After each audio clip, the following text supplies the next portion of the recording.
Shock, fear of the unknown. You don't know what to say. There is nothing you can say.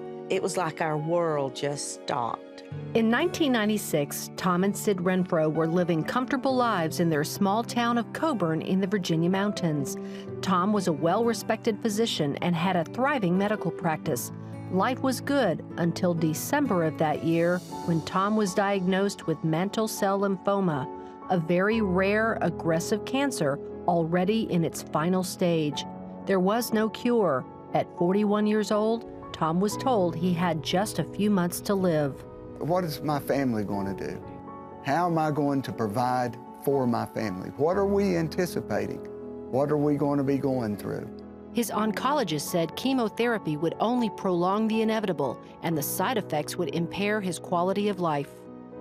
He was saying, you've got a limited amount of time, and I want you to make the best of what time you have left before the ravages of this disease gets hold of you. Tom and Sid decided to forego the treatment and stand on their faith and believe God for a miracle. I knew I had reached the maximum the medicine had to offer. But as a Christian and a man that was walking in faith, I knew that I had not reached the limits of God. As the cancer ravaged Tom's body over the next several months, trusting and believing wasn't always easy.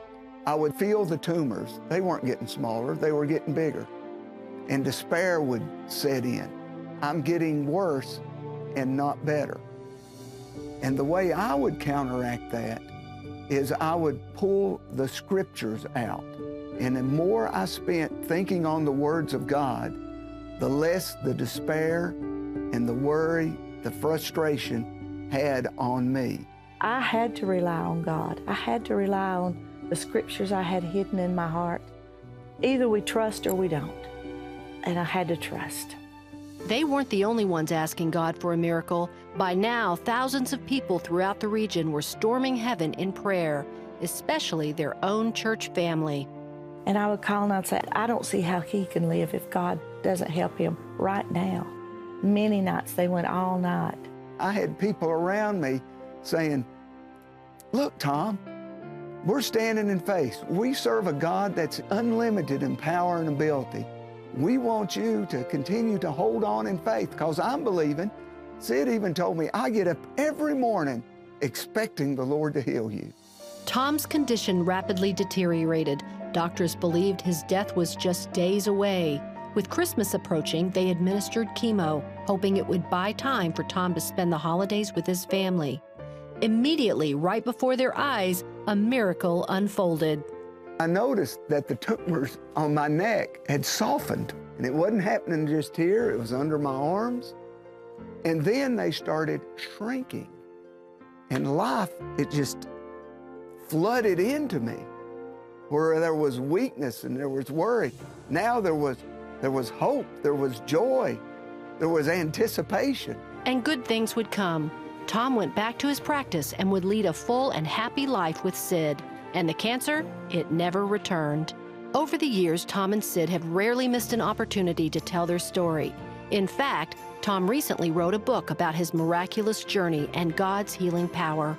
I wrote Avenues of Healing, Reaching for the Healing Power of God, to equip people with understanding of what's going on, what the enemy is trying to do, where sickness and disease comes from, and to encourage people on getting into the presence of God. Words cannot express my gratitude to the Lord. It's changed the way I look at things. It's changed my understanding of my role as a physician. When I can see things in a little bit different light that brings greater joy and understanding to me compared to where I was before this illness hit my life. Well, you often hear us say, whose report will you believe? In this scenario, I think it's such a beautiful picture of a husband and wife and a church who believed the report of the Lord and found healing in all of that. Amazing story. It's a real visual illustration. Yes. You don't consider the deadness of your own body, which is what Abraham did and why he's so congratulated in the Bible, that he believed God and it was accounted to him for righteousness, that he was fully persuaded that he who had promised was able. And, just start thinking about how impossible it is for somebody 99 years old to get pregnant. But Abraham believed it. Why? Because God had promised it. They had tried, they had tried, they had tried, they had tried on their own. And here comes the promise. And they said, okay, I'm going to believe the promise. I'm not going to believe the symptom. I'm not going to believe the doctor's report. Now, I know how hard it is. I'm not talking to you from no experience. I'm talking from the experience of dying on a hospital bed from cerebral malaria. I know what it is to hold on to a promise and to believe it when everything is screaming at you, you're not healed. But he who has promised is able. Hello, I'm Gordon Robertson. Thanks for watching the video. Be sure to like, subscribe, and hit the notification bell for more encouraging videos like this one. Welcome to the 700 Club Interactive family, and God bless you.